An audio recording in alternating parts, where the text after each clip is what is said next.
తెలంగాణ రాష్ట్ర సాధనకై పోరాటం చేసిన ఉద్యమకారులందరినీ ఏకతాటిపైకి తెచ్చి వారి హక్కులకై పోరాడుతామని తెలంగాణ ఉద్యమకారుల సంఘం రాష్ట్ర అధ్యక్షులు దాసర్ల శ్రీశైలం, రాష్ట్ర నాయకులు పసుల రాజు తెలిపారు. మహబూబ్ నగర్ జిల్లా కేంద్రంలో ఏర్పాటు చేసిన మీడియా సమావేశంలో వారు మాట్లాడుతూ గత బీఆర్ఎస్ ప్రభుత్వంలో ఉద్యమకారులను పట్టించుకోలేదని ఆరోపించారు. ప్రస్తుత కాంగ్రెస్ ప్రభుత్వం మేనిఫెస్టోలో చెప్పిన విధంగా ఉద్యమకారులను గుర్తించి వారికి 250 గజాల ఇంటి స్థలాన్ని ఇస్తామని చెప్పడం సంతోషకరమైన విషయం అన్నారు. ఆ ప్రకటనను ప్రభుత్వం అమలు చేయాలన్నారు. తెలంగాణ ఆత్మగౌరవాన్ని ఢిల్లీలో తాకట్టు పెట్టిన కవితను 500 కార్లతో స్వాగతం పలకడం బాధాకరమన్నారు. రాజకీయ కుట్రతో తమ బిడ్డను జైల్లో పెట్టారని కేసీఆర్ అనడం హాస్యాస్పదంగా ఉందన్నారు. సెప్టెంబర్ 1 ఆదివారం నాడు ఉద్యమకారుల సంఘం ఉమ్మడి మహబూబ్ నగర్ జిల్లా స్థాయిలో కమిటీ నిర్వహిస్తున్నామని, ఈ కార్యక్రమంలో ఉమ్మడి జిల్లా ఉద్యమకారులందరూ పాల్గొనాలని పిలుపునిచ్చారు. నిన్న పిడమర్తి రవి గారు హైదరాబాద్లో రాష్ట్ర అధ్యక్షులుగా మమ్మల్ని ప్రకటించడం జరిగింది. కావున మా మీద ఉన్న బాధ్యతను మేము నెరవేర్చడానికి కంకణం కట్టుకున్నాం. ఏదైతే కాంగ్రెస్ పార్టీ వాళ్ళ మేనిఫెస్టోలో ఉద్యమకారులందరినీ గుర్తించి ఉద్యమకారులకు 250 గజాల ఇంటి స్థలాన్ని ఇస్తానని వాళ్ళ మేనిఫెస్టోలో చెప్పిండ్రో ఆ యొక్క అంశాన్ని ఫుల్ఫిల్ చేయడానికి ఉద్యమకారులందరూ ఏకతాటిపైకి రావాలని నిర్ణయించుకొని మేము కమిటీ ఏర్పాటు చేసుకోవడం జరిగింది. కావున సెప్టెంబర్ 1 రేపు ఆదివారం నాడు ఉమ్మడి మహబూబ్నగర్ జిల్లాలో జిల్లా స్థాయి కమిటీ మొత్తం ఏర్పాటు చేయాలని నిర్ణయించుకున్నాం. ఈ మేరకు ఈరోజు మీడియా ఈ సమావేశాన్ని ఏర్పాటు చేసుకోవడం జరిగింది. అయితే చాలామంది టీఆర్ఎస్ నాయకులు వేరే విధాలుగా మాట్లాడుతూ ఉన్నారు. దేశంలో తెలంగాణ ఆత్మగౌరవాన్ని ఢిల్లీలో తాకట్టు పెట్టిన కవితను 500 కార్లు పెట్టి గ్రేట్గా ఇన్వైట్ చేయడం చాలా బాధాకరమైన విషయం. ఎందుకంటే ఆయన మాట్లాడుతూ ఉన్నాడు, మా బిడ్డ కొంచెం జస్ట్ ఏదో బిజినెస్ చేసింది, కానీ రాజకీయ కుట్రలతో మా బిడ్డను అరెస్ట్ చేసి జైల్లో పెట్టిండని అని చెప్తా ఉన్నాడు. సార్, మరి అదే తెలంగాణ ఉద్యమంలో చాలామంది ఉద్యమకారులు జెండాని భుజానేసుకొని కాయలు కాసేటట్టు ఉద్యమాలు చేసిండ్రు, ఎన్నో నిర్బంధాలను ఎదుర్కొన్నారు. ఎన్ని నిర్బంధాలు వచ్చినా లాఠీలు దెబ్బలు తిన్నారు, జైల్లోకి పోయినరు, సంసారాలకు వనికి రాకుండా అయిపోయినరు. అట్లాంటి పరిస్థితిలో ఉన్నారు. మీరు చాలామంది తెలంగాణ ద్రోహులకు టికెట్లు ఇచ్చి మినిస్టర్లను చేసిర్రు. మరి ఆ మినిస్టర్లు తెలంగాణ ఉద్యమకారులను తీవ్రంగా హింసించిర్రు. మీరు ఏ పాపను కూడా పట్టించుకున్న పాపన పోలేదు, చాలా ద్రోహం చేసిర్రు. మరి అది మీకు కనపడలేదా? మీ కూతురు అయితే ఒకలాగా, నాడు ఉద్యమకారులు అయితే ఒకలాగా మాట్లాడుతూ ఉన్నారు. మరి వాళ్ళని ఎవరు ఆదుకుంటారు? ఆ విషయం మీరు ప్రస్తావించిన దాఖలాలే లేవు. కొందరు మీ మినిస్టర్లు అయితే ఉద్యమకారులు అంటే ఉరికిచ్చి తనండి అని మాట్లాడినరు. అది పేపర్లలో వచ్చింది, టీవీలలో వచ్చింది. ఇదేనా మీకున్న ఉద్యమకారుల పట్ల మీకున్న గౌరవం? కాబట్టి మీరు కాచే ముసలి కన్నీరును ఎవరు నమ్మరు. ఇప్పటి నుంచి మీ పని అయిపోయింది. ఇంక మీతో ఎవరు ఉండడానికి రెడీగా లేరు. ఉద్యమకారులరా, అందరూ ఏకతాటిపైకి రండి. తెలంగాణ ఇచ్చిన కాంగ్రెస్ పార్టీ ఏదైతే తెలంగాణ బాధలు అన్నీ తెలుసు కాబట్టి మన ఉద్యమకారులను గుర్తించి 250 గజాల ఇంటి స్థలాన్ని ఇస్తాం అని చెప్పడం హర్షించదగ్గ విషయం.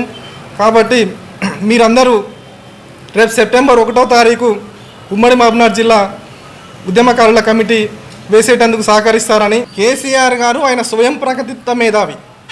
ఆయన ఏదైనా మేము ఆలోచిస్తాం, మమ్మల్ని ఫాలో అవుతారు. మేము జావమంటే చచ్చిరు, మేము అంటి పెట్టుకోమంటే అంటి పెట్టుకున్నారు. కాబట్టి వాళ్ళకి తెలీదు. డిగ్రీలు చేసినా, పీజీలు చేసినా, తెలంగాణ వచ్చిన తర్వాత గొర్రెల కోసం లోన్లు అప్లై చేసుకోమంటే గొర్రెలు అప్లై చేసుకున్నారు, చేపల కోసం అప్లై చేసుకోమంటే చేపల కోసం అప్లై చేసుకున్నారు, దళిత బంధు అప్లై అంటే వీళ్ళని అందరినీ ఫిజికల్ వర్కర్స్గానే గుర్తించిండు. వీళ్ళను కూడా మేధావులు, చదువుకున్న వాళ్ళకు ఉద్యోగాలు ఎందుకని ప్రతి ఉద్యోగంలో ప్రతి నోటిఫికేషన్లో కూడా చిన్న లింకు పెట్టి కోట్లకి ఇచ్చినాం. ఘనత మన కేసీఆర్ గారిది. కాబట్టి ఉద్యమకారుల పరిస్థితి చాలా దయనీయంగా ఉంది. అంతేందుకు ప్రతి కుల సంఘం కూడా తెలంగాణ ఉద్యమంలో పార్టిసిపేట్ చేసిందే, అది అందరికీ తెలిసిన విషయమే. కేసీఆర్ గారు తలుచుకుంటే ప్రతి కులానికి 1 టికెట్ 2 టికెట్లు కేటాయించి జనాభా ప్రాతిపదికన అందరికీ టికెట్లు కేటాయించి ప్రతి కులానికి రాజకీయంగా వెసులుబాటు కల్పించడానికి వీలుండే. అప్పుడు తెలంగాణ సెంటిమెంట్తో ఎవరికి టికెట్ ఇచ్చినా గెలిచే ఛాన్స్ ఉండే. కానీ ఆయన తెలంగాణ రాగానే మాది ఉద్యమ పార్టీ కాదు, పక్కా మాది రాజకీయ పార్టీ అని ఆయన కమర్షియల్గా ఆలోచించి ఉద్యమ వ్యతిరేకులకు టికెట్లు ఇచ్చిండు. ఎవడన్నా పోయి మేము పలానా ఉద్యమంలో ఉన్నాం, మేము జైలుకు పోయినాం, ఇది సార్ గది సార్ అంటే మీరేంటి వాళ్ళు ఆ లోన్ అప్లై చేసుకోపో అని అంటే ఆయన మేధావి ఈతలోళ్ళంతా కాదు అనే లెక్కన ఉన్నది. అందుకనే కాంగ్రెస్ గవర్నమెంటు దీన్ని గుర్తించి ఉద్యమకారుల అంటే ఆ కాంగ్రెస్ గవర్నమెంట్కు మొత్తం తెలుసు, తెలంగాణ ఇచ్చిన పార్టీగా వాళ్ళు దాని మీద పూర్తి స్థాయి అవగాహనతోనే 250 గజాల ఇంటి స్థలం ఇస్తామని చెప్పడం జరిగింది. గుర్తింపు చాలా ఇంపార్టెంట్ కాబట్టి ఈ గుర్తింపును స్వాగతిస్తున్నాం. ఈ గుర్తింపు అంటే అందరికీ ప్రతి ఉద్యమకారునికి 250 గజాల ప్లాటు అందే విధంగా మా యొక్క కమిటీ కంకణం కట్టుకొని పనిచేస్తుంది. ప్రతి జిల్లాలో కమిటీలు వేస్తాం, ప్రతి ఊరు తిరుగుతాం, ప్రతి గ్రామం తిరుగుతాం. ఈ అంశాన్ని అందరి వరకు చేరవేస్తామని విన్నవిస్తున్నాం.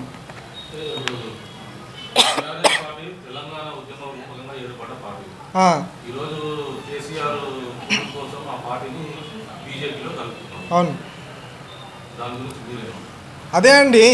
మన ప్రకాష్ అన్న అంటున్నాడు, వి ప్రకాష్ అన్న, ఆయన ఏదో ఆలోచిస్తూ ఉంటాడు, ఆయన ఏదో మూడ్లో ఉంటాడు, ఆలోచిస్తూ ఉంటాడు. మనం పోయి డిస్టర్బ్ చేస్తే అది డిస్టర్బ్ అవుతూ ఉంటుందండి. ఏదో సినిమాలో డైలాగ్ ఉంటుంది కదా ఎన్టీఆర్ది, నా బల్బు నా చుట్టూ వైఫై లాగా తిరుగుతాను.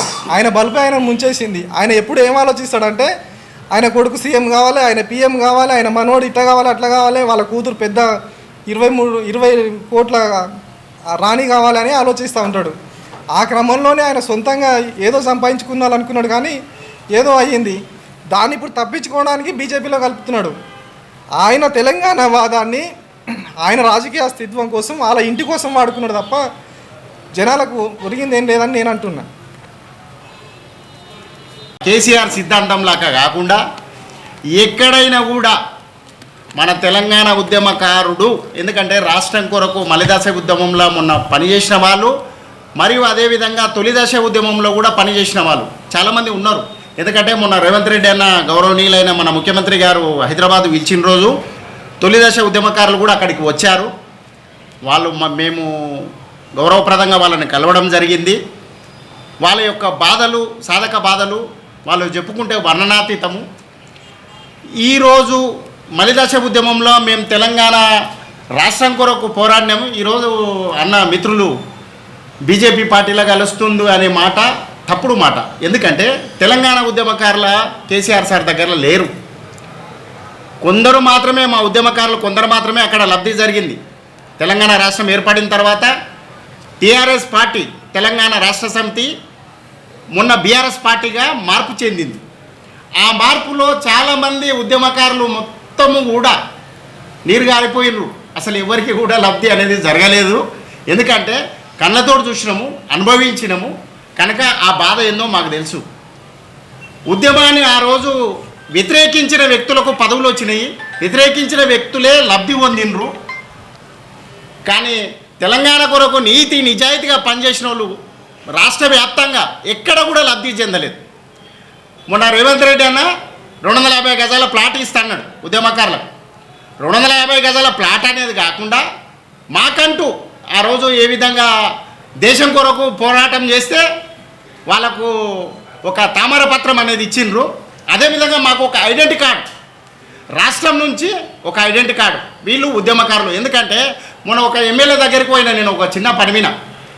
ఆ ఎమ్మెల్యే కాంగ్రెస్ పార్టీలో అప్పటి నుంచి కూడా కాంగ్రెస్ పార్టీలోనే పనిచేసిండు. మొన్న మేము రేవంత్ రెడ్డి అన్న చూసి రాష్ట్రంలో కేసీఆర్ సార్కు సమబుద్ధిగా ఉంటాడు మన రేవంత్ రెడ్డి అన్న ఉద్దేశంతో మేము ఇక్కడ పార్టీకి పనిచేసి మొన్న బీఆర్ఎస్ ప్రభుత్వాన్ని కూలగొట్టడానికి ప్రత్యామ్నాయంగా వ్యవహరించినాం తెలంగాణ ఉద్యమకారులు. కానీ ఈరోజు మా ముఖ్యమంత్రి రేవంత్ రెడ్డి ఖచ్చితంగా మాకు 250 గజాల ప్లాటు, ఎందుకంటే ఈజీగా గుర్తించవచ్చు. ఆయన ఈరోజు ఎట్లా గుర్తుపట్టాలి, తెలంగాణ ఉద్యమకారులను ఎట్లా గుర్తించాలి అని అనుకుంటున్నారు. ఇంటెలిజెన్స్ నుంచి ఆ రోజు తెలంగాణ ఉద్యమంలో ఎవడెవడు పనిచేసిండు, ఎవడెవడు పార్టిసిపేట్ చేసిండు అనేది ఫోటోలతో సహా ఉన్నాయి. ఆ ఫోటోలు తీసుకుంటే ఆటోమేటిక్గా ఆయన ఒక్క మాట చెప్పిండంటే 5 నిమిషాల్లో ఆయన టేబుల్ పైన ఉంటుంది. దాన్ని బేసిక్ చేసుకొని నిజమైన ఉద్యమకారులకు అందరికీ కూడా న్యాయం చేస్తే రేవంత్ రెడ్డి అన్న చిరస్థాయిగా నిలిచిపోతాడు. ఈరోజు రేవంత్ రెడ్డి అన్న తెలంగాణ ఉద్యమకారులకు వ్యతిరేకమని కేటీఆర్ సారు, కేసీఆర్ సారు మాట్లాడుతున్నారు. మిత్రులారా, 2009లో ఈయన ఎంపీగా పోటీ చేసిండు మా కేసీఆర్ సార్. ఈయన మయన్మార్లో పోటీ చేసినప్పుడు టీడీపీ అలవెన్స్ ఉంది. టీడీపీ అలవెన్స్లో మన రేవంత్ రెడ్డి అన్న కూడా ఈ యొక్క గలాన్ని మయమ్నార్ నుంచి ఎంపీగా గెలిపించిన కేసీఆర్ సార్ ఎంపీని గెలిపించిన దాంట్లో రేవంత్ రెడ్డి అన్న ముఖ్య పాత్ర ఉంది. రేవంత్ రెడ్డి అన్నది కూడా దాంట్లో ముఖ్య పాత్ర ఉంది. కనుక ఆ రోజు తెలంగాణ ఉద్యమంలో ఆయన ఒకటే గోల్, నేను ఈ రాష్ట్రానికి ముఖ్యమంత్రి కావాలని కష్టపడ్డాడు. ఆయన కోరిక నెరవేర్చుకున్నాడు. ఈ విధంగానే ఇప్పుడు ఉన్న పరిస్థితులు ఇక చూడు, కాంగ్రెస్ తెలంగాణ రాష్ట్రం ఏర్పడితే తెలంగాణ రాష్ట్ర సమితిని కాంగ్రెస్లో విలీనం చేస్తాని సోనియమ్మను మోసం చేసాడు మా కేసీఆర్ సార్.